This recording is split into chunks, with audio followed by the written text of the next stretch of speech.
Hi friends, പുതിയൊരു വീഡിയോയിലേക്ക് സ്വാഗതം. അപ്പോൾ നമ്മൾ ഇന്നത്തെ വീഡിയോ നോക്കുമ്പോൾ ഒരു സ്വിച്ച് ബോർഡ് ആയിട്ട് നമുക്ക് എങ്ങനെ സിമ്പിൾ ആയിട്ട് വീഡിയോ ചെയ്യാമെന്നാണ്. അപ്പോൾ അത്യാവശ്യം വരയൊക്കെ അറിയാവുന്നതായിരിക്കും സാധാരണ സ്വിച്ച് ബോർഡ് ആയിട്ടൊക്കെ ചെയ്യുന്നത്. അതൊക്കെ നമുക്ക് വരയൊന്നും അറിയാത്ത രീതിയിൽ ഒരു സിമ്പിൾ ആയിട്ടുള്ള മെത്തേഡിലാണ് നമ്മൾ ഇന്നത്തെ വീഡിയോ ചെയ്യാൻ പോകുന്നത്. സോ നിങ്ങൾ വീഡിയോ ഫുൾ ആയിട്ട് കാണാൻ ശ്രമിക്കുക. അപ്പോൾ വീഡിയോയിലേക്ക് പോകുന്നതിന് മുമ്പ് ചാനൽ സബ്സ്ക്രൈബ് ചെയ്ത ആരെങ്കിലും വീഡിയോ കാണുന്നുണ്ടെങ്കിൽ ചാനൽ സബ്സ്ക്രൈബ് കൂടെ ചെയ്തേക്കുക. നമുക്ക് നേരെ വീഡിയോയിലേക്ക് പോകാം. ഓക്കെ, അപ്പോൾ നമുക്ക് ആദ്യം വേണ്ടത് നമുക്ക് വരയ്ക്കാൻ ആവശ്യമുള്ള ഒരു പിക്ചർ ഡൗൺലോഡ് ചെയ്തെടുക്കുകയാണ്. അപ്പോൾ ഞാനിവിടെ ക്രോം ഓപ്പൺ ചെയ്തിട്ട് അതിൻ്റെ അകത്തുനിന്ന് പ്രിൻട്രസ്റ്റ് എന്ന് പറഞ്ഞൊരു വെബ്സൈറ്റിലേക്ക് കയറുന്നുണ്ട്. ഇനി നമ്മളവിടെ സെർച്ചിങ് ഏരിയയിൽ സ്വിച്ച് ബോർഡ് ആയിട്ടൊന്ന് സെർച്ച് ചെയ്യാം. അപ്പോൾ കുറേ പിക്ചേഴ്സ് കിട്ടും. അപ്പോൾ ഞാനിതിൽ നിന്നൊരു സിമ്പിളായിട്ടുള്ളൊരു പിക്ചർ ഡൗൺലോഡ് ചെയ്ത് എടുത്തിട്ടുണ്ട്. ഓക്കെ, ഈ ഒരു പിക്ചറാണ് ഞാൻ ഡൗൺലോഡ് ആക്കിയത്. നമുക്ക് ഇഷ്ടപ്പെട്ട ഒരു പിക്ചർ അതിൽ നിന്ന് ഡൗൺലോഡ് ചെയ്യാം. അപ്പോൾ ഇനി നമുക്ക് ഈ ഒരു പിക്ചർ വരയ്ക്കാനുള്ള ഒരു സ്വിച്ച് ബോർഡാണ് വേണ്ടത്. അപ്പോൾ നമ്മൾ ഈ ഒരു സ്വിച്ച് ബോർഡിൻ്റെ ഏരിയയിലാണ് വരയ്ക്കാൻ പോകുന്നത്. അപ്പോൾ നമുക്ക് അതിനു മുമ്പ് നമ്മൾ വരയ്ക്കാൻ ഉദ്ദേശിക്കുന്ന ഈ ഒരു പിക്ചർ നമുക്ക് ഫോണിൽ ഫുൾ സ്ക്രീനിൽ ഇതേപോലെ സൂം ചെയ്യാം. അപ്പോൾ എല്ലാ ഭാഗവും കറക്റ്റായിട്ട് കിട്ടുന്ന രീതിയിൽ ഫുൾ സ്ക്രീനിൽ സൂം ചെയ്യാം. അത് നമുക്ക് ആ ഒരു ലെവലിൽ തന്നെ ഒന്ന് സ്ക്രീൻഷോട്ട് എടുക്കണം. അപ്പോൾ നമ്മൾ ഇതേപോലെ വരയ്ക്കാനാണ് ഉദ്ദേശിക്കുന്നത്. അപ്പോൾ നമ്മൾ ആ ഒരു അളവ്, അതായത് നമ്മുടെ സ്ക്രീനിൽ ഫുള്ളായിട്ട് വരുന്ന രീതിയിൽ ഇതേപോലെ സെറ്റ് ചെയ്തിട്ട് ഒരു സ്ക്രീൻഷോട്ട് എടുക്കാം. അപ്പോൾ നമ്മൾ ഈ ഒരു പാർട്ടാണ് സ്ക്രീൻഷോട്ട് എടുത്താക്കുന്നത്. ഇനി നമ്മൾ അതേ സൂമിങ്ങിൽ തന്നെ ബാക്കി പാർട്ടുകളും ഇതേപോലെ സ്ക്രീൻഷോട്ട് എടുക്കുക.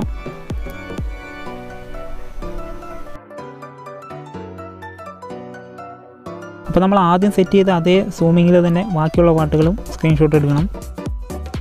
അപ്പോൾ നമ്മൾ ഒരേ സൂമിങ്ങിലുള്ള സ്ക്രീൻഷോട്ടായിരിക്കണം എടുക്കേണ്ടത്, അല്ലെങ്കിൽ നമ്മൾ വരയ്ക്കുന്ന പിക്ചറിലും അതേപോലെ സൈസ് വേരിയേഷൻ വരും. ഓക്കെ, ഇനിയിപ്പോൾ നമുക്ക് ഈ ഒരു പിക്ചർ വേറെ ഒരു പേപ്പറിലേക്ക് ട്രേസ് ചെയ്തെടുക്കണം.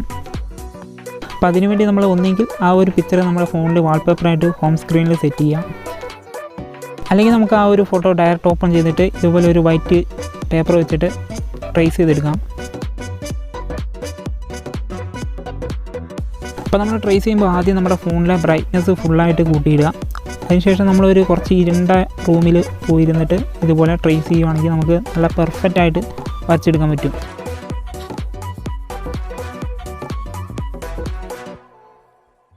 അപ്പോൾ നമ്മളിത് വരച്ചെടുക്കുമ്പോൾ നല്ല ടൈം എടുത്ത് എല്ലാ ഏരിയയും കറക്റ്റായിട്ട് നമ്മൾ ടച്ച് ചെയ്ത് വരച്ചിട്ടുണ്ടെന്ന് ഉറപ്പാക്കി നല്ല പെർഫെക്റ്റായിട്ട് വരച്ചെടുക്കാം.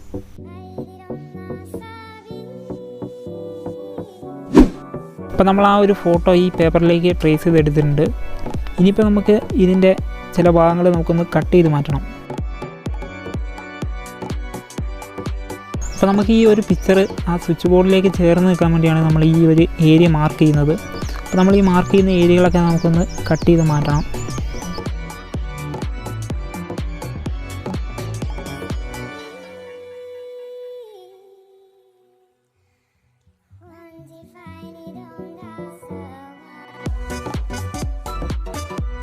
അപ്പോൾ നമ്മൾ മാർക്ക് ചെയ്ത ഏരിയയൊക്കെ ഇതുപോലെ ഒന്ന് കട്ട് ചെയ്തെടുക്കാം.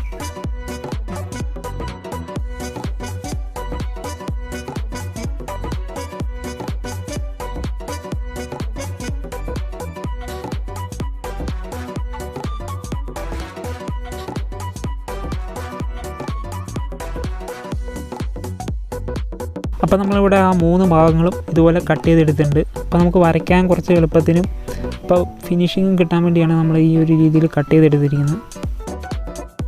അപ്പോൾ നമ്മൾ 3 ഭാഗങ്ങൾ ഇതുപോലെ കട്ട് ചെയ്ത് സെറ്റാക്കിയിട്ടുണ്ട്.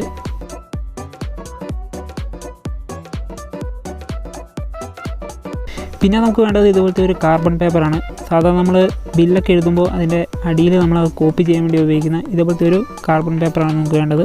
അപ്പോൾ ഇതൊരു ഷീറ്റ് മതിയാവും. അത് നമുക്ക് നമ്മൾ വരയ്ക്കേണ്ട പിക്ചറിൻ്റെ കാര്യം കുറച്ചുകൂടെ വലുപ്പത്തിൽ നമുക്ക് ഇതുപോലെ ഒരു 3-4 കഷ്ണമായിട്ട് കട്ട് ചെയ്തെടുക്കണം. അപ്പോൾ നമ്മൾ ആ പേപ്പർ ഇതുപോലെ കട്ട് ചെയ്തിട്ടില്ലായിരുന്നെങ്കിൽ ഇതേപോലെ നമ്മൾ വരയ്ക്കുമ്പോൾ ആ ഒരു സ്വിച്ച് ബോർഡുമായിട്ട് ആ പിക്ചർ മാച്ചായി നിൽക്കില്ല. അപ്പോൾ അതിനു വേണ്ടിയാണ് നമ്മൾ ആ ഒരു പാർട്ട് ഇതേപോലെ കട്ട് ചെയ്ത് ഇതേപോലെ നമ്മൾ സെറ്റ് ചെയ്യാൻ പോകുന്നത്. അപ്പോൾ ഇതേപോലെ നമുക്ക് കറക്റ്റായിട്ട് കിട്ടും. അപ്പോൾ നമ്മൾ ഈ ഒരു രീതിയിലാണ് നമ്മൾ ഈ ഒരു പിക്ചർ ഇതിലേക്ക് സെറ്റ് ചെയ്യാൻ പോകുന്നത്. ഇനിയിപ്പോൾ നമ്മളത് വരച്ചെടുക്കാൻ പോകണം. അതിനുവേണ്ടി നമ്മൾ ആദ്യം ആ ഒരു കാർബൺ പേപ്പർ ഇതുപോലെ ഓരോ വശത്തും കറക്റ്റായിട്ട് ചേർന്നിരിക്കുന്ന രീതിയിൽ ഇതുപോലെ ഒന്ന് സെറ്റ് ചെയ്ത് കൊടുക്കുക. ഇനിയിപ്പോൾ നമ്മൾ വരയ്ക്കുമ്പോൾ അത് ഇളകിപ്പോകാതിരിക്കാൻ വേണ്ടി ഇതുപോലെ ഒരു ചെറിയ ഇൻസുലേഷൻ വെച്ചിട്ട് ചെറുതായിട്ടൊന്ന് ടേപ്പ് ചെയ്തേക്കാം.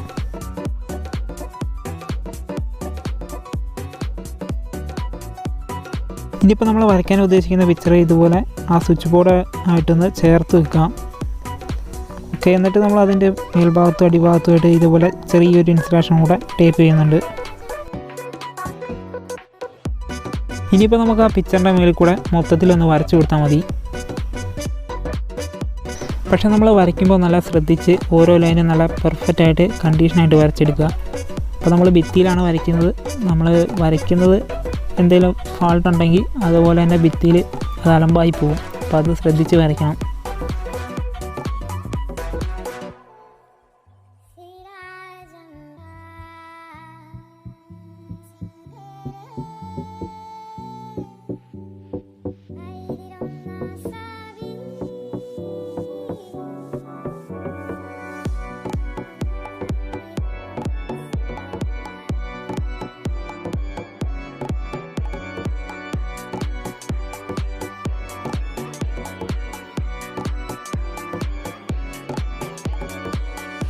അപ്പോൾ നമ്മൾ വരച്ചതിന് ശേഷം ഇതുപോലെ ഇൻസുലേഷൻ ആ പേപ്പറൊക്കെ ഒന്ന് മാറ്റാം.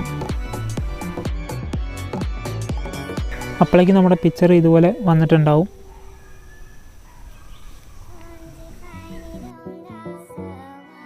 ഇപ്പോൾ ഞാനിവിടെ ഷൂട്ട് ചെയ്യുന്ന ഒപ്പം തന്നെ വരച്ചുകൊണ്ട് ചെറിയൊരു ഏരിയ വരയ്ക്കാതെ വന്നിട്ടുണ്ട്. ആ ഒരു ഏരിയ ഞാൻ പെൻസിലും കൊണ്ടൊന്ന് വരച്ചെടുക്കാൻ പോവാണ്. അപ്പോൾ നിങ്ങൾ വരയ്ക്കുമ്പോൾ എല്ലാ ഏരിയയും ടച്ച് ചെയ്ത് തന്നെ വരയ്ക്കുക, അല്ലെങ്കിൽ ചെറിയ ഭാഗങ്ങൾ ഇതേപോലെ വന്നിട്ടുണ്ടാവും. അപ്പോൾ നമ്മൾ വരയ്ക്കുമ്പോൾ ബാക്കിയുള്ള ഏരിയയിലൊന്നും നമ്മുടെ കൈയൊന്നും അറിയാതെ തട്ടി ടച്ചായിട്ടുണ്ടാവില്ല. അവിടെയൊക്കെ ചെറിയ പാടുകൾ വരാം. അപ്പോൾ ചെറിയ പാടൊക്കെ ആണെങ്കിൽ നമ്മൾ റബ്ബർ ഉപയോഗിച്ച് വാങ്ങിച്ചാൽ അങ്ങ് പൊക്കോളും. അപ്പോൾ നമ്മൾ ഫുള്ളായിട്ട് വരച്ച് കഴിഞ്ഞിട്ടുണ്ട്. ഇനിയിപ്പോൾ നമ്മുടെ അടുത്ത പണി എന്ന് പറയുന്നത് ഇതിൽ പെയിൻറ്റ് ചെയ്യലാണ്. അപ്പോൾ നമ്മളിവിടെ പെയിൻ്റായിട്ട് അക്രിലിക്കിൻ്റെ ബ്ലാക്ക് കളറാണ് എടുത്തിരിക്കുന്നത്. എനിക്കിപ്പോൾ ഈ ഒരു പിക്ചർ ആയതുകൊണ്ട് ബ്ലാക്ക് മാത്രം മതിയാവും.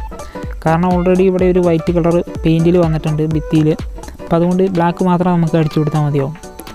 അപ്പോൾ നമ്മളിവിടെ പെയിൻറ്റ് അടിക്കുന്നത് ഇതേപോലെ ആ ഗ്യാപ്പുകളിൽ കറക്റ്റായിട്ട് ശ്രദ്ധിച്ചടിക്കണം. ഇതിൽ നമ്മൾ എന്തെങ്കിലും ഫാൾട്ട് പറ്റിയിട്ടുണ്ടെങ്കിൽ നമുക്ക് മൊത്തത്തിൽ പണി കിട്ടും. അപ്പോൾ അത് നമ്മൾ ശ്രദ്ധിച്ച് ചെയ്യണം.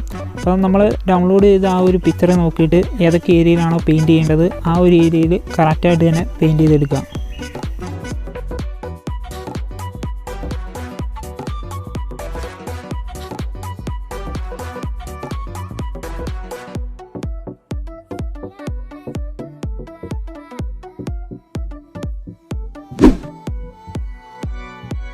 അപ്പോൾ നമ്മുടെ പാണ്ടകളിൽ ഒരാളെ ഇവിടെ റെഡിയാക്കിയിട്ടുണ്ട്. ഇനി നമുക്ക് മറ്റൊരാളെയും കൂടെ റെഡിയാക്കി എടുക്കാം.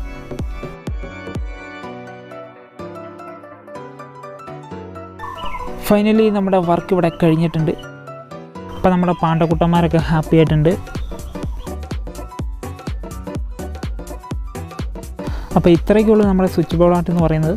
വളരെ സിമ്പിളായിട്ട് നമുക്ക് ചെയ്യാൻ പറ്റുന്നതാണ്. അപ്പോൾ നമ്മുടെ വീട്ടിലെ സ്വിച്ച് ബോർഡുകളൊക്കെ അടിപൊളിയാക്കുകയാണെങ്കിൽ ഇതുപോലത്തെ ചെറിയ പരിപാടികളൊക്കെ ചെയ്താൽ നമുക്ക് നല്ല ഭംഗിയാക്കി എടുക്കാം. ഇപ്പോൾ നിങ്ങൾക്ക് ഡയറക്റ്റായിട്ട് വരയ്ക്കാൻ പറ്റുന്ന ഒരാളാണെങ്കിൽ നിങ്ങൾക്ക് കുറച്ച് വലിയ പിക്ചേഴ്സ് ഇതുപോലെയൊക്കെ വരച്ചെടുക്കാൻ പറ്റും. അപ്പോൾ നമ്മൾ ട്രേസ് ചെയ്യേണ്ട ആവശ്യമൊന്നുമില്ല. നിങ്ങളുടെ ഐഡിയയിൽ ഓരോ രീതിയിൽ വരച്ചെടുക്കാം. സോ ഫ്രണ്ട്സ്, അങ്ങനെ നമ്മുടെ ഇന്നത്തെ വീഡിയോ ഇവിടെ വൈൻഡപ്പ് ചെയ്യുന്നു. വീഡിയോ നിങ്ങൾക്ക് ഹെൽപ്ഫുള്ളായെന്ന് വരുന്നു. വീഡിയോ ഹെൽപ്ഫുള്ളായിട്ട് എനിക്ക് വീഡിയോ ഒന്ന് ലൈക്ക് ചെയ്യാതെ ചാനൽ സബ്സ്ക്രൈബ് ചെയ്തിട്ട് എനിക്ക് ചാനൽ സബ്സ്ക്രൈബ് കൂടെ ചെയ്യാം. അപ്പോൾ നമുക്ക് പുതിയൊരു വീഡിയോ നെക്സ്റ്റ് ടൈം കാണാം.